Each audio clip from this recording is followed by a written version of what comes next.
although they say that they're fair, actions speak louder than words, di ba? Kaya nga doon, si, alam ko binabanatan niya kung sino. Di ba? Si Risa Hontiveros. Hindi talaga fair. Hindi pa gumana yung suggestion ko kagabi. Ma'am, para dito kay ma'am. Hindi pa gumana yung suggestion ko. Kasi may suggestion ako eh. Sabi ko, if ever man lumalim ang baha, manood lamang ng impeachment ni BP Sara at tuho pa na yan. Hindi ho ata gumana. Kasi yun ang solusyon ng administrasyon na to sa mga problemang kinahaharap natin. By the way napakatindi ho ng naranasang baha ng mga kababayan natin sa iba't ibang bahagi ng Metro Manila, Northern Luzon, at diyan sa NCR. Napakarami hong talagang malalalim ho yung mga nangyaring baha. Pag-uusapan ho natin yan dito sa video na to. Pero bago yan, so like at subscribe, masaya na ho tayo dyan sa mga susumali sa ating community. Yung join button, nandyan lang ho sa ito ho, Batangas. Pagka naririnig kasi natin yung salitang Batangas, lugar na Batangas, ito pumapasok sa utak natin eh. Si Jinky Luistro, First District Representative yan eh.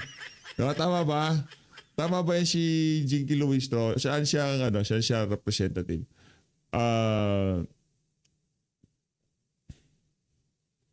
Jinky Luistro. Tama. Second District. Segundo Distrito.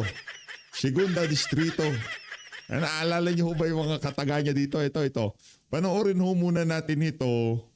Itong video na to.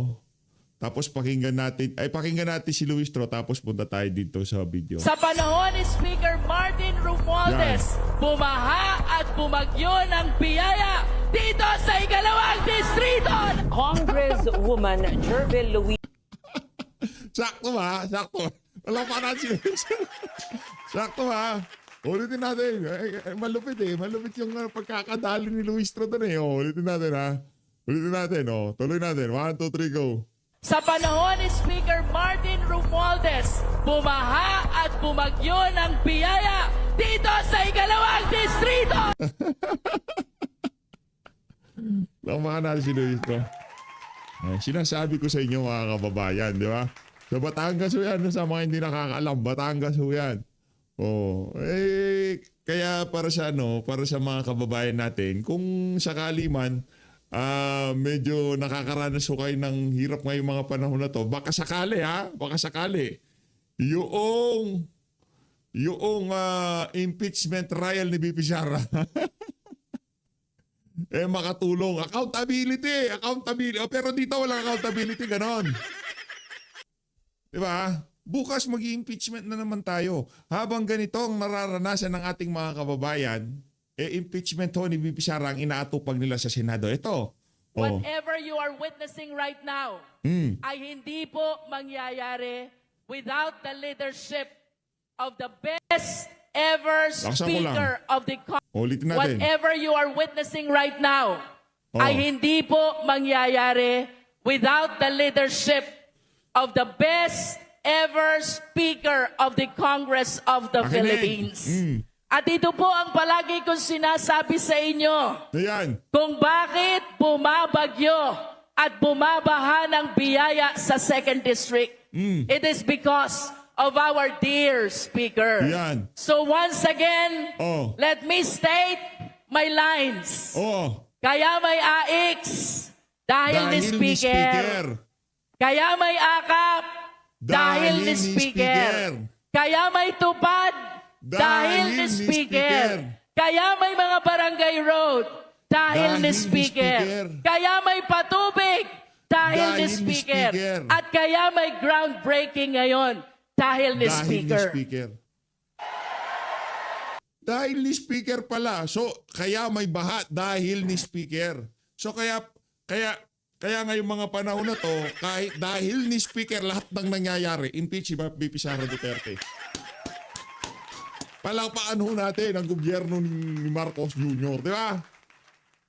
Punta na tayo kay ate. Medyo bumabad tayo ng konti dito. Dito muna kay ito.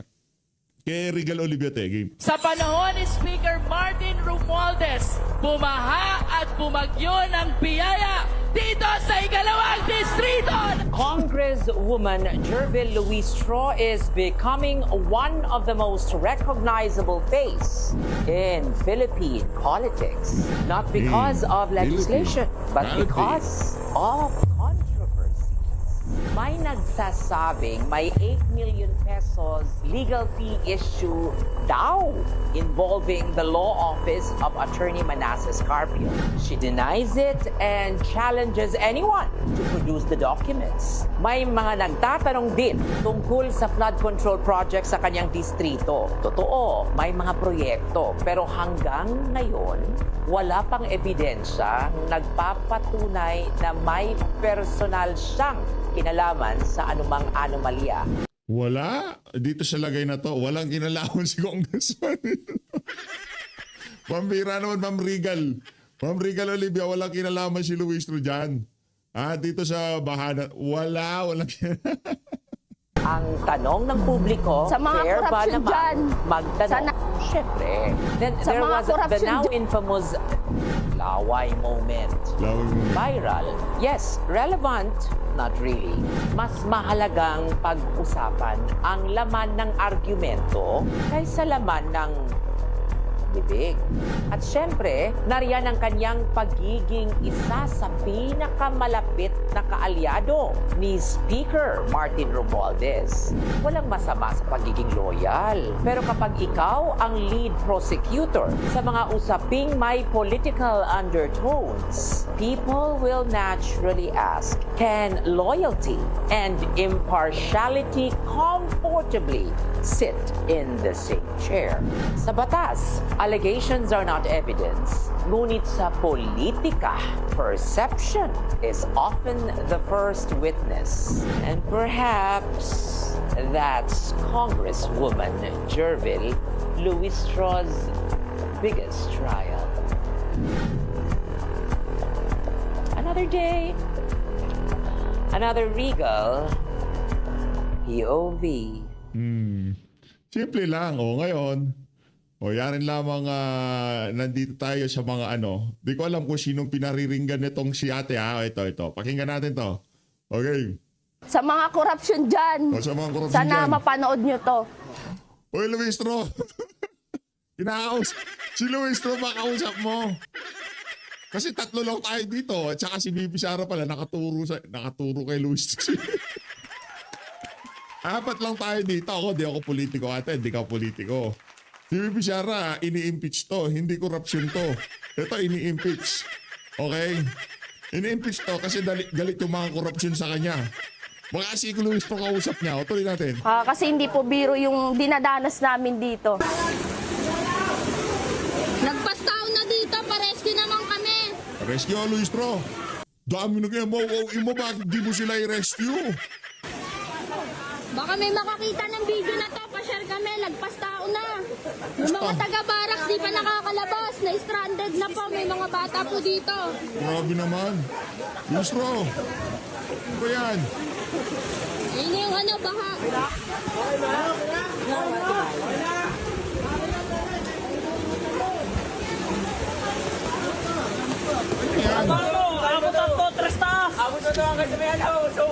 Ayun na, nagtutulong-tulong na sila.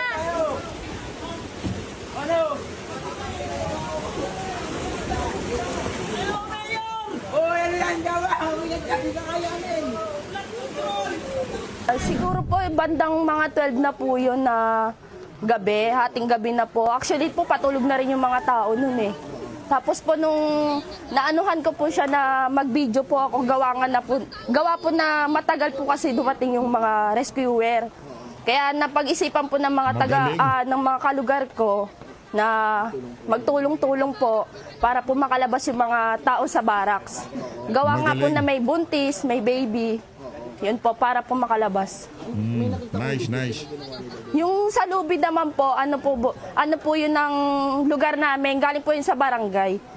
Kumbaga po nandito po talaga yan. Ang ginawa po nila, nilabas po para po magamit po sa pagtulong-tulong paglabas ng mga tao. May nakita rin po akong bathtub. Yung sa badab naman po, doon po yung sabihanan ko, ginagamit po namin yung para pag, in case na mailabas yung mga ibang tao. Ayun po.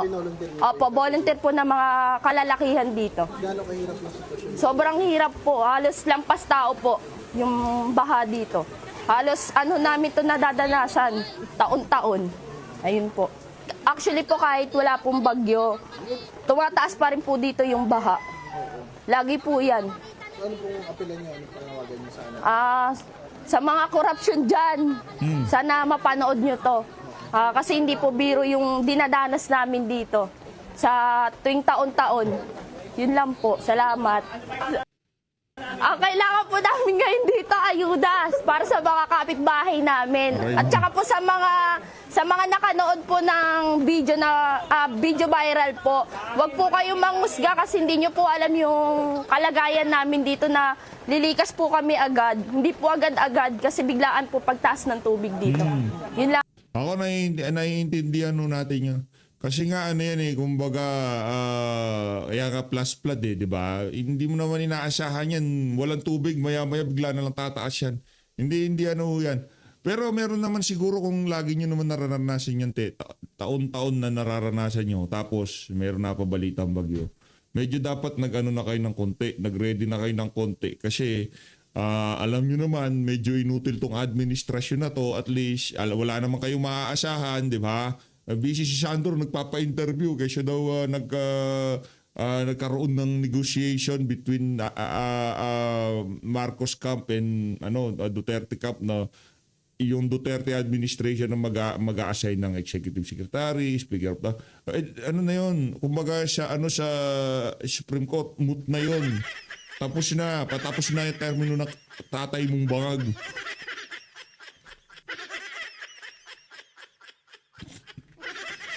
Diba? Wala ni. Sabihin mo yan nung pagkapasok na sa administrasyon ng tatay mo. Pero ngayong patapos na administrasyon, ngayon mo kami pabibidahan na yung Duterte na yan, nag-ano pa yan, di ba? Ganyan pa yan. Nagkaroon pa ng negotiation din di ba? Hindi na, wala nang kagat yan para sa sambayan ng Pilipino. Huli na, sir.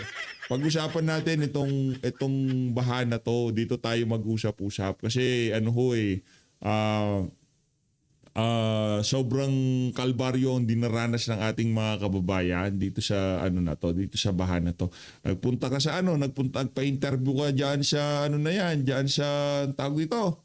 Diyan sa bagay katoto mo naman pala yan di ba? Yung di umanong kalaguyo nitong si mga katoto niya yan Yung mga naratibo niya, sigurado ipapalabas sa mainstream media. O sige, naman ho tayo, ika nga medyo pampainit tayo dahil ngayon medyo malamig ang panahon.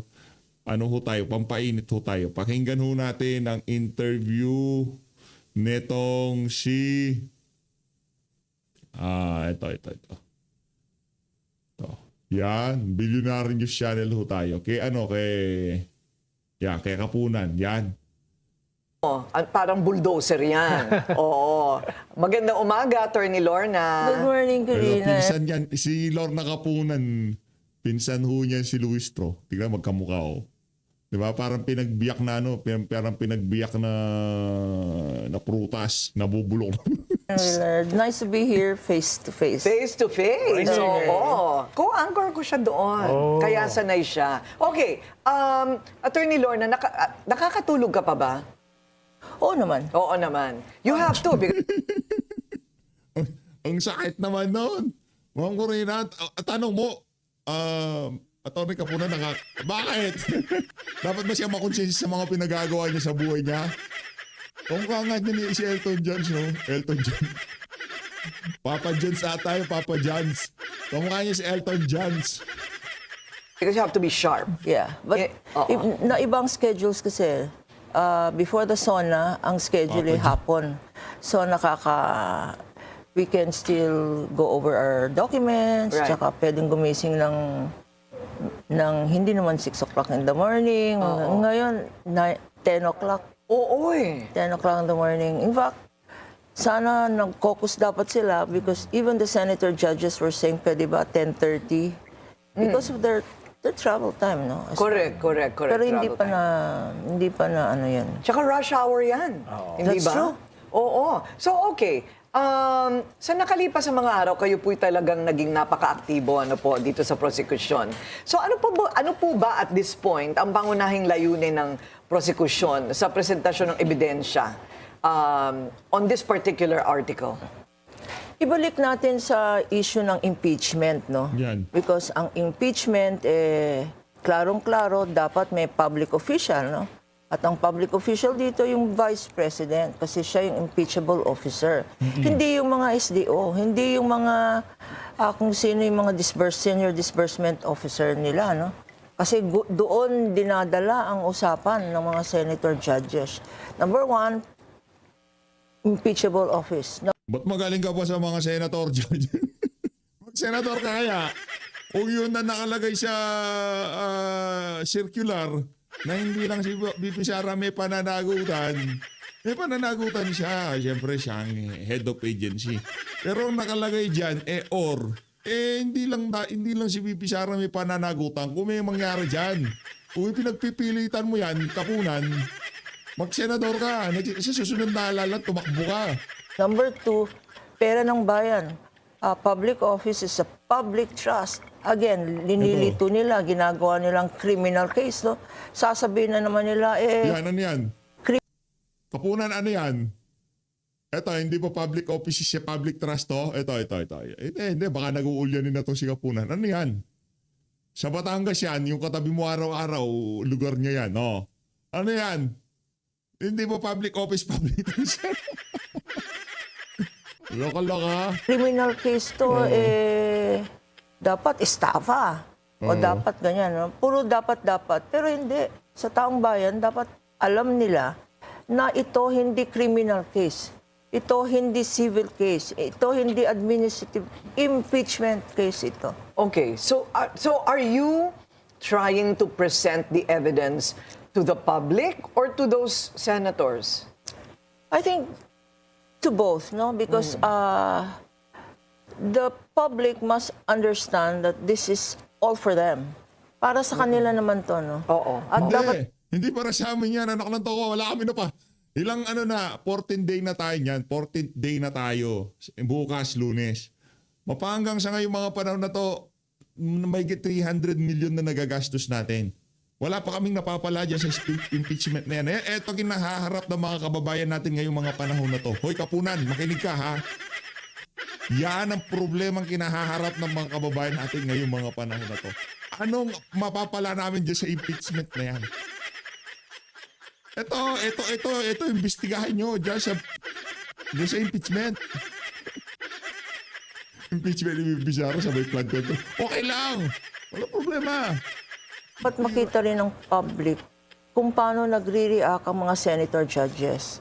Because they have to, kasi ang ginajudge dito, Corina, Ngayon, kasalanan ng mga senator judges kung bakit hindi naiintindihan ng ating mga kababayan yung impeachment.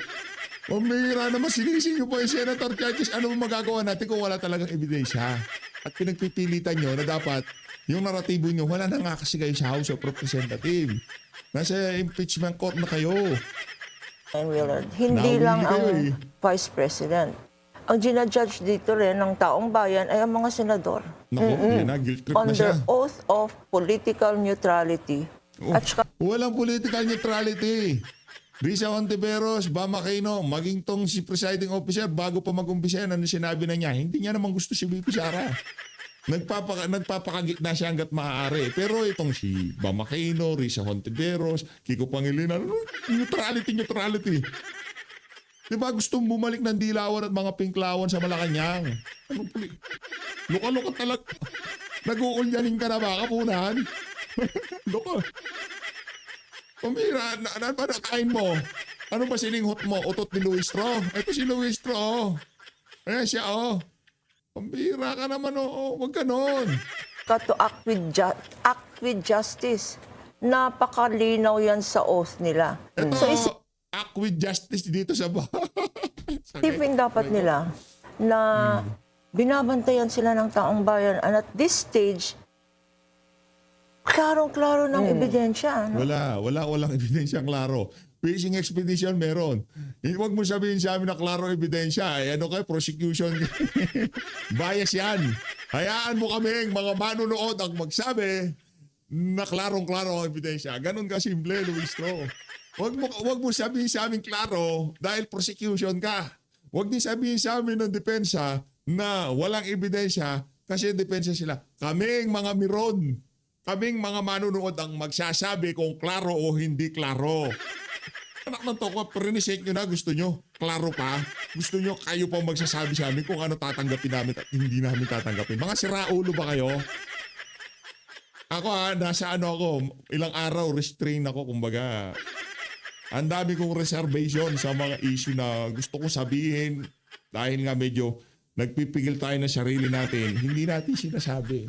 Pero pagka mga ganito na parang nag-uulyanin na nasa menopausal stage ng kanilang pagkadalaga, nabubwisit ako pagka sabihin, klaro na, wag mo kami pangunahan kung klaro o hindi klaro.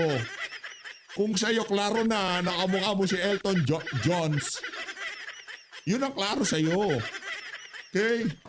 Tuloy. Nakalimutan na yata nila yung oath. May ganun pala sa oath nila. Oath to justice. Yeah. Oath to for the impartial administration of justice. Alam mo kung mga kababayan, matinding pagpipigil ang aking ginagawa nito. Ang pangalan to, kay Kapunan, sa lahat ng sinasabi niya. Marami pa akong gusto sabihin, kaso pagpipigil talaga Saka political neutrality. Oath Yan, nila political yun. neutrality. So sila ang babantayan din. Dapat alam nila, hindi pwede yung linilito nila ang taong bayan. At saka hindi pwede Linilito. Kayo nang ginagawa nyo, linuloko nyo ng harapan. Linuloko nyo sa sambayan ng Pilipino. Ang takan nyo. Sabi nyo ilalabas nyo si Mary Grace Piatos. Wala Mary Grace Piatos. Sabi nyo ilalabas nyo yung assassin. Walang assassin na lumabas. Sinong nanduloko? Sino nanlilito? Kayo. yung linalabas. Ginusto mo yung PH update eh. Diba? Meron ka ng nararamdaman na huwag mong panoorin yan. Kasi hindi ka naman matutuwa yan, kapunan yan eh. Diba? Huwag mo nang panoorin eh. Pinanood mo pa rin eh. O kaya yan ang napala mo. Ganyan talaga. Although they say that they're fair, actions speak louder than words, di ba? Kaya nga daw, hindi fair si... Alam ko binabanatan niya kung sino. Di ba? Si Risa Hontiveros. Hindi talaga fair si... But some of them do you find some of the minority effective in just simply playing devil's advocate? Kasi syempre kailangan marinig mo ang magkabilang panig, or has it become ridiculous? I think it has become obvious. It has become, kagaya ng yung linilito nila na dapat magpasalamat tayo sa Vice President kasi nagbibigay ng gamot, nagbibigay ng pagkain, lalo na sa mga bundukin, lalo na sa Mindanao, etc. etc. That's not the issue. The Vice President has a separate budget for that. Hindi ba sub judice ito? Di ba? Ay, sa bagay, abogado to. Alam niya ako, hindi ako abogado. Kaya nga nagtatanong ako. Pwede pala to, no? Kaya para sa mga mga taga-defense, magpa-interview na rin kayo. Dapat sabihin niyo, pasalamat ang mga hindi kinarakot ni VP Sara. Pinambili niya ng gamot at pagkain yung kaya confidential fund, di ba? Siyang, lahat naman sila, meron regular budget, merong social services budget. But when you're talking about confidential funds, naka-enumerate at sinabi ng witness, exclusive. Anong ibig sabihin ng exclusive? Pag wala doon, bawal. Mahirap bang intindihin yan? Pag wala doon, bawal. At saka nakalagay rin sa joint circular ang listahan ng bawal. Hindi pwede yung medicines, etc. No? Now, even if sabihin nila pwede, kasi ginamit ito sa mga informants, even if sabihin nila pwede, saan ang resibo? Assuming na pwede. Kasi sasabihin nila, napaka-stricto nyo naman. They have no choice. The circular itself says strict application. Nakalagay doon sa circular. Shall be strictly interpreted. Hindi kagaya ng rules of court, no? Substantive compliance and all that. Pero strict na nakalagay. Why? Because hindi nila pera yan. Hindi nila personal pera yan. Correct. Pera natin yan. Hindi lang yon. Not only strict, it must, the agency must have clear internal controls. Pag nakakalusot ng ganyan na iba ang kunyari, security officer, Ito na ang pagbagsak ni Kapunan, feeling ko. Pagdating sa kanyang karera, pagdating sa usaping legal, ito na ang pagbagsak niya. Pagbagsak na ni Kapunan. ang tumanggap ng pera, saan ang internal control mo dyan? Sino nga ba yung magkokontrol? Eh di yung tumanggap ng pera. O yung nagbibigay, namimigay. O yun nag-instruct.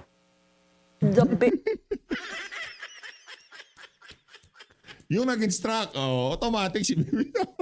Ikaw naman, Mama Corina, hindi ka marunong sumunod sa script. Yung nag-instruct. The boss, sino bang boss? Sino bang head ng agency? Ayan. Because hindi naman gagalaw. Hindi pa ba para dito kaya Kapunan? Hindi pa ba sapat? Kulang pa ba? Kulang pa? Hindi ba gumagana yung nyo sa tawag dito sa yung oras na ibinigay sa inyo ng impeachment court? Mambira talagang maging sa mga interview, binababaran nyo pa. Kayo naman, oo. Masyado kayong halata. Ang isang disbursement officer or security or kung sino man yon, pag wala namang orders ang head of agency. And thereby command responsibility. Clear responsibility. Hindi lang command, express responsibility kasi nakalagay doon sa circular at sa batas. It is the head of agency who is the accountable officer. Tapos nakita natin sa House Committee on Justice, no? Because sasabihin na nila, sige, winidraw yan, pero klaro ba kung sinong gumamit yan? Teka. Kung pera ng bayan yan, bakit it was withdrawn from Land Bank in cash? In cash, tapos lumusot pa sa likod yung mga kumuha ng pera. I mean, it's not transparent. At saka Hindi transparent. Pag ba yung pera dahil malaki ang halaga, sinabi ng bank manager, doon na kayo dumaan sa likod kasi maraming tao sa harap, baka matiktikan kayo. Hindi na kagad transparent. Ang hindi transparent, pumasok ka sa land bank, tapos nang hold up kayo nang hindi transparent, madam. Pero kung legal yung mga dokumento at yung paglabas lang ng pera dahil nga malaki at delikado, makita sa harap, matiktikan, dahil hindi secure ang ating kapaligiran, pinadaan kayo sa... Walang problema yon. Kahit hindi naan pa yan sa CR, kahit inilusot pa yan sa bintana, diba? Walang problema dyan. As long na yung mga dokumento na ibinigay dyan sa land bank, areglado. O naman maalala natin sa House Committee on Justice, Madriaga said, 4 na duffel bags yan. At sa isang araw din... Huwag mong ibida sa amin yung yung Madriaga. Kasi kung hindi nyo rin iaharap sa impeachment trial, para ka lang tanga dyan, para ka lang siraulo na ibinibida sa amin yung mga bagay na hindi naman mangyayari pala sa trial. Distribute yan sa 4 na sites. If that is in accordance with the law and the circular, dapat meron specific persons, Tapos paano ka And for what purpose? And for what purpose, Bakit bibigay mo yung duffel bag sa isang nightclub dito sa Timog, malapit dito? Ganun po. Bakit ibibigay mo sa... Pinasinungalingan na yun ng may-ari, tapos ipinakita na rin yung CCTV doon sa araw na sinabi nitong si Madriaga. Sinungaling talaga itong mga taga-prosecution na to. Yan ang dahilan kung bakit hindi kayo mananalo dito sa kaso na to. Sa totoo lang. Yung mga ganyang dirty tactics nyo, napaka-dirty na mga tactics nyo. Sa isang malapit sa office ng ombudsman, bakit dadalhin mo sa isang mayor sa ganyan? Bakit dadalhin mo? That was very clear in the testimony in the House. So, klaro na. Sa tanong na, hindi niyo naman mapapatunayan na ginamit niya ng OVP, ng Office of the Vice President. Attorney Lorna, ipapatawag niyo pa ho ba sa Senate si Ramil Madriaga? It depends, no? Because Patawag nyo. Sa we are, cross-examine yan. bago kasi siya sa listahan namin, yung dapat i-testify niya, baka maging mutan academic. At saka we were reminded na to limit the number of witnesses. Hindi, ipatawag nyo nung limit. Kung yan ang magpapalakas sa kaso nyo, di ba? Siya nagsabi sa ombudsman, sa isang bar dyan sa yung Timog o kung saan man. Di ba? Ipatawag nyo kung yan ang magpapalakas sa kaso. Ano ba naman yung isang araw? Laki na ng gastos ng sambayan ng Pilipino. Ano ba naman gumastos tayo ng panibagong 25 million? Ano problema? Patawag nyo. etc. Talaga si Kapunan Well, ako. it depends, no? Kasi kami mga under the control of the public prosecutors. Decision nila to. I see. Kung ako naman, hindi na rin. You know why? Ano siya, soft target Correct. si Madriaga eh. So feeling ko lang, he may be the way by which the opposition lilituhin na naman ng tao Yes. Naku, by lilituhin. attacking his background. Oo. His credibility and his background. Credibility, because in the first place, Ikaw, Ma'am Corina. Ay, hindi naman lilituin. Ano ba, di ba totoo na ano siya? Marami siyang kinahaharap na problema at siya talagang kahit na si San Pedro pwede niyang sabihin na siya ang diniliber niya. Di ba? Ganun ka corrupt ang Madriaga na yan. Pero para gamitin niya ni Kapunan sa interview niya na yan, napakalabo naman ho niya. now he's in jail. Di ba? Sabihin nila ba, yan ba ang credible witness nyo? Yung nasa preso, mga perjury and all that blah blah Gusto blah. nga po nila maging senator judge yung nakakulong eh. Di ba? Oo. Pero, so my question is, Willard, at this point, they don't need Madriaga. Yes. Those checks look like... Senator Judge na nakakulong. Ay, ewan ko sa'yo, Ma'am Corina. Sino yun? Si Mike Defensor? Wala ang problema. Nakakulong siya. May pinaglalaban siya. O political persecution si Pastor Kibuloy. Wala ang problema. Diba? Political persecution. Yung gusto siyang dalhin sa Amerika. Bakit? Anong dahilan? Kasi nga siya ang isa sa mga magiging katulong ni VP Sara pagdating sa kampanya. Diba? Tutulong kay VP Sara pagdating sa kampanya. Isa pang problema, ano ho yan, na mabigat yung ginawa ng administrasyon na to sa KOJC, kay Pastor Kibuloy. Kaya kung sakaling manatili dito maraming hahabulin, maraming sasampa ng kaso at hindi rin biro yung resources ni Pastor Kibuloy para habulin lahat ng nanakit sa mga miyembro ng KOJC noong nagdaang KOJC siege. Walang problema. Tayo nga nagtanim lang ng pechay, agriculturist na daw. Naging senador di ba? Walang problema yun. No, di nga school bukol nga lang, di ba? Merong kinaharap na kaso, nagtago, senador ngayon. Kayo naman, kala nyo naman yung mga senador nyo dyan sa Senado, yung mga santo talaga. So guys, maraming salamat po sa pag-support sa page update. Huwag po kayo magpaloko, mag-ingat po kayo lahat.